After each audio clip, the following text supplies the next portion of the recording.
Hello, my name is Mitch and I draw Blood Force. And today we're going to take a look at the one that ruined everything. Todd McFarlane's Spider-Man #1. And, no. Well, we can't read it like this. Hang on. There we go. Come on. That's good. Yeah.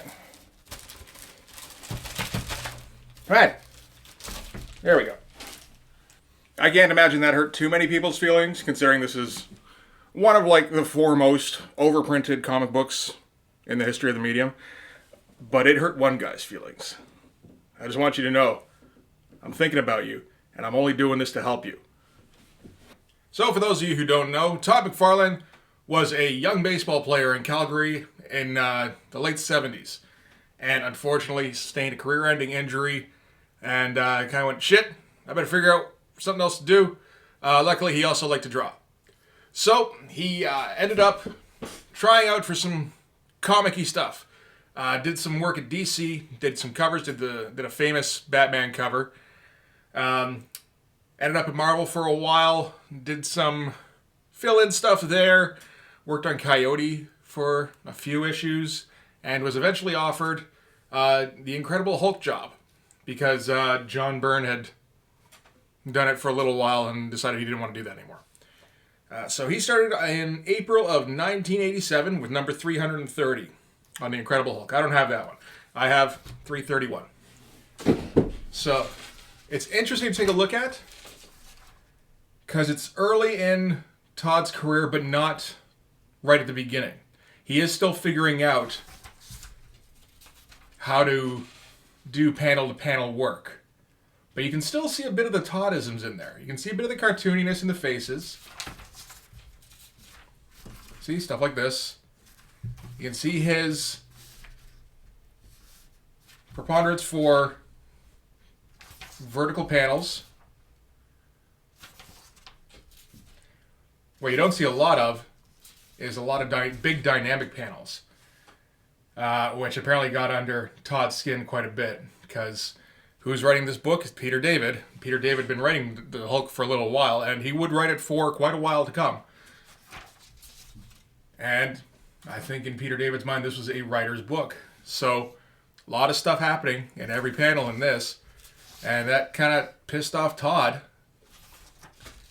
particularly in a book called The Incredible Hulk, where you're supposed to have a giant dude who shows off how big and powerful he is, and he, not in any, this is the biggest kind of panel he's in. You know? Anyway, we're not talking too much about that today. So he makes a name for himself on Incredible Hulk, and eventually gets offered Spider-Man. This is directly after Kraven's Last Hunt, which is a pretty big crossover kind of thing between Amazing, Spectacular, and Web of Spider-Man. And he stays on that for quite some time, really. From April of 1988, he was on Incredible Hulk until July of 1988, so there was a couple of months there where he was doing 2 books at once. But April of 1988 until January of 1990. So issue 298 to issue 328. Total 30 issues. And he basically becomes the most popular comics artist going in the medium. And so much so that Marvel offers him his own book that he gets to both draw and write for some reason. I assume because he just said that that's the only way he would do it. Todd seems like the kind of guy who might do that. And at the time of its release, Spider-Man #1 is the biggest selling comic of all time in recorded history. It sells a total of 1 million copies, largely on the back of multiple covers. You know, it had this version here, which is the newsstand edition. There's also the direct market edition. It also had the platinum version. There's a gold version, I'm sure. There's a bunch of different kinds. And collectors, this was speculator market really revving into gear here. Collectors had to get every single different kind so that they could fund their kids' education, their retirement and all that shit, right? So, how is this anyway? It looks pretty good. I mean, it looks pretty great, really. This came out in August of 1990. His last issue on Amazing was in January, so they gave him as much time as he needed to get it together. And yeah, it looks great. The writing's... It looks great. We get your typical vertical Todd panels here. This is a really jammed city street, but this is, yeah, he just loves noodling. I can't imagine how a dude loves noodling this kind of stuff, but apparently he does. And then, boom, every t-shirt in 1990, all at once. Yeah, I think this is probably one of the most mass-produced images from this time period. And I mean, I feel like this was probably a big part of Todd's argument for why he should be able to write his own book, because he'll be able to make situations with images like this, make a book full of them. And Jesus, how long did this page take? I mean, at least Spidey takes up a whole lot of room. He's still doing every single line on the costume. And he's got all this ridiculous webbing shit. And then every single line on every brick, every single person below him. And for some reason, there's so many goddamn people down here. And if you look very, very closely, I don't know if you can really tell, probably not, Felix the Cat. And if you don't know what the Felix the Cat thing is, apparently one time when Todd McFarlane was in Vancouver, he met some war vet who was clutching a Felix the Cat plushie or something and was obsessed with it and wouldn't buy anything that didn't have Felix the Cat in it. And Todd's like, so if I put Felix the Cat in my book, are you going to buy my book? And I guess the guy was like, yeah. So he put Felix the Cat in every single comic that he drew. I don't know if he did that with Spawn. He might not have had to. And this is how you want your Spider-Man comic to go, right? With muggers beating the shit out of middle-aged women.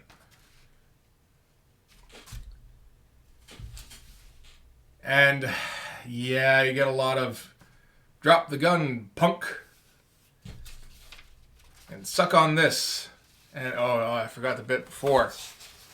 With his name, Spider-Man, his powers, extraordinary, his web line, advantageous, his dialogue, cringe-inducing.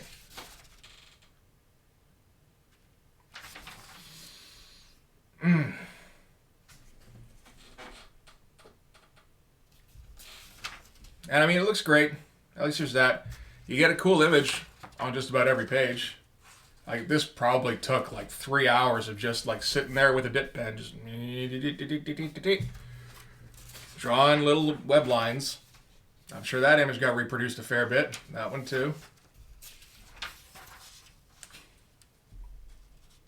And now we're getting to the actual plot. It didn't take too long to get here, at least. And this is Calypso using the lizard for something. I didn't read it too closely, to be honest. It's so terrible to read. And yeah, you get Peter and Mary Jane talking like people. Yeah, I'm sure this is exactly how people talk, but this and maybe having a bit of a stroke at the same time. That's okay.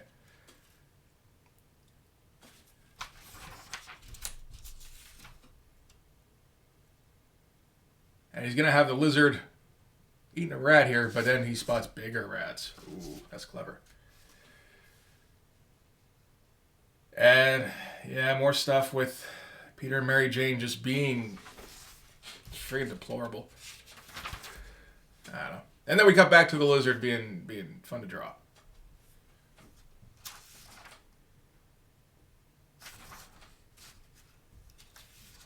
And this is just like kind of gross for a Spider-Man comic, you know?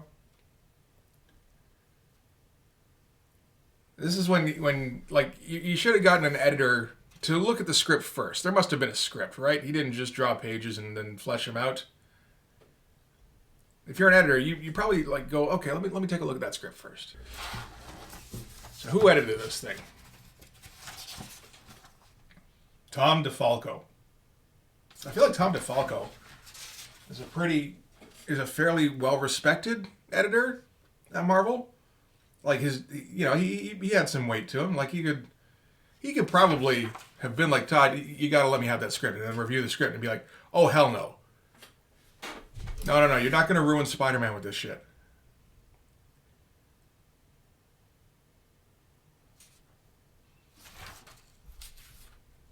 And then, Todd showed him pages like this. And he went, oh, well, how many more pages you got like that? And he's like, I got this one too. And, oh, man.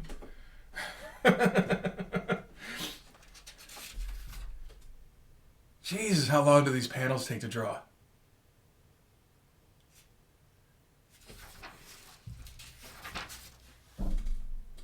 A nice little mirroring thing here. This isn't the first page, that first double spread.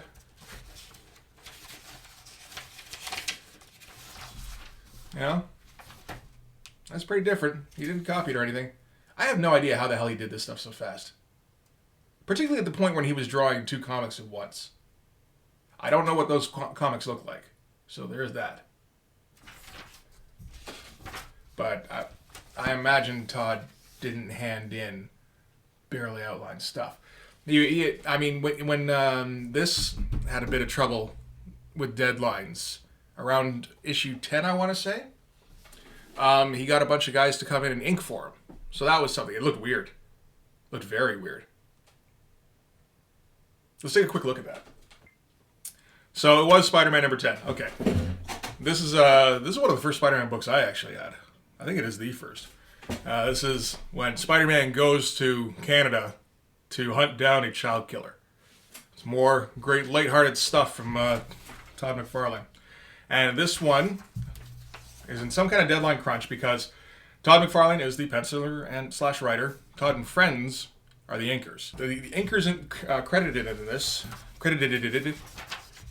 are Rob Liefeld, Jim Lee, Scott Williams, and Rick Magyar. The cartoonist kayfabe guys went through this, and they were, I don't know how they do it. They were able to pick out, like, well, that's definitely Scott Williams. That's definitely Jim Lee. That's, all that shit. Yeah, I don't think I can do that. But, like, this doesn't look like Todd. That looks like it could be. Yeah. There's some noodly stuff, but it's not too precise. Oh, there's Felix. Again, this looks like Todd. I think this is that Rick Magyar guy, maybe. Who knows with this? That's Todd. That's Todd, probably. This, I believe it was put forth with Scott Williams, because you can tell with the precision on some of these lines, that's not a Todd thing. This is Rob Liefeld, and I agree. You know why? Screen door in the middle of the woods. Plus, how sloppy is this shit? Look at how smooth this is compared to this. Looks like he inked that with a roller. This, also Rob.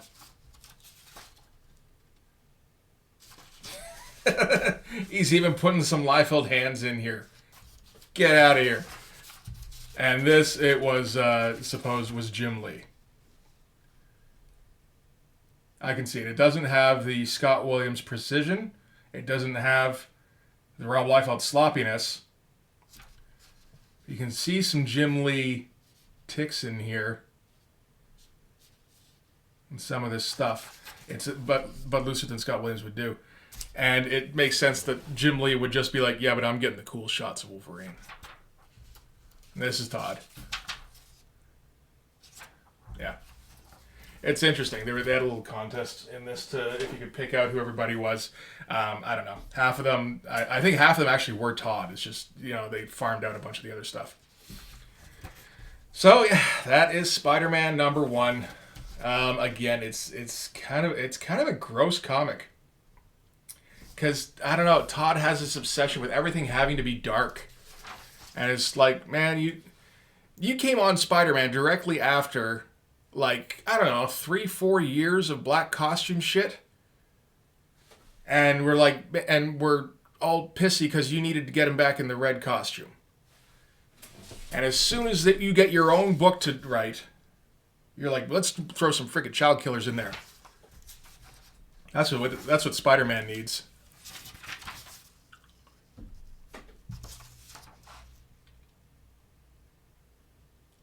Yeah, you can see, you can see him going towards that Spawn kind of thing.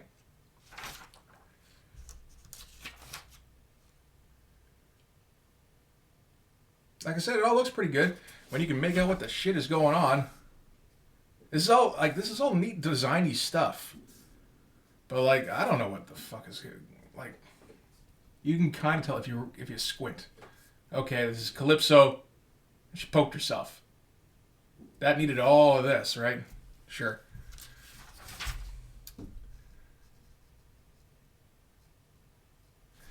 Yeah. Yeah. Gross.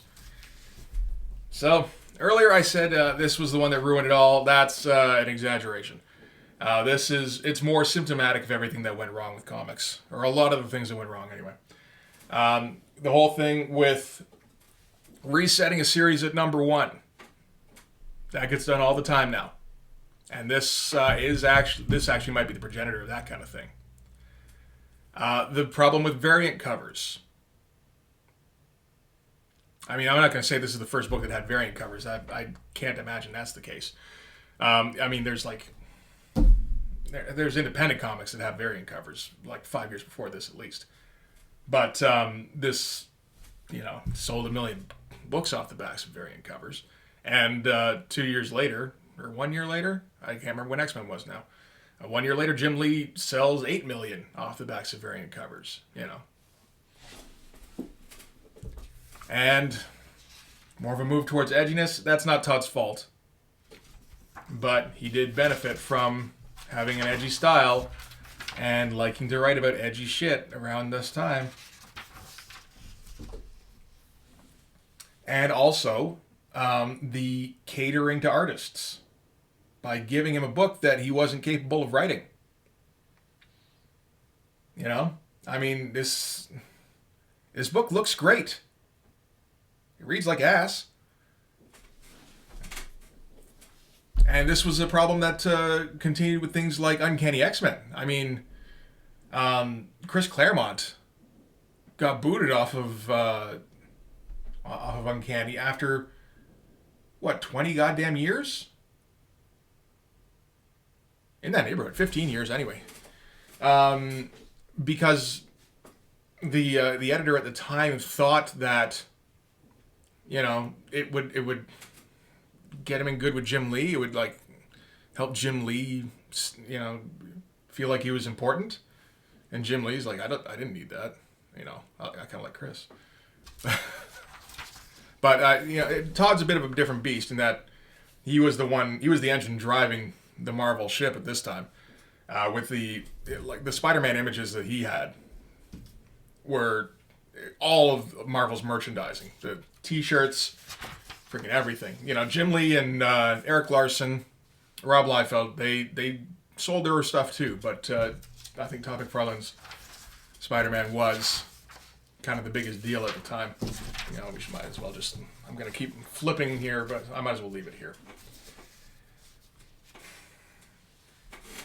And of course, Todd was, they catered to Todd, and then the one time that it may not be the one time, there may have been several times, but the straw that broke the camel's back was on Spider-Man #16, when Todd wasn't allowed to stab Juggernaut in the eye. And he went, well, fuck this then. I'm going to make my own company. It was in the works long before then, but, he was that guy who was going to take a slight like that and use it as sort of a launching pad for himself, as an excuse to just break out on his own. And I mean, yeah, the launch of Image, it started that arms race in the early '90s, where Marvel and DC couldn't compete with artists. They couldn't, because Image had them all.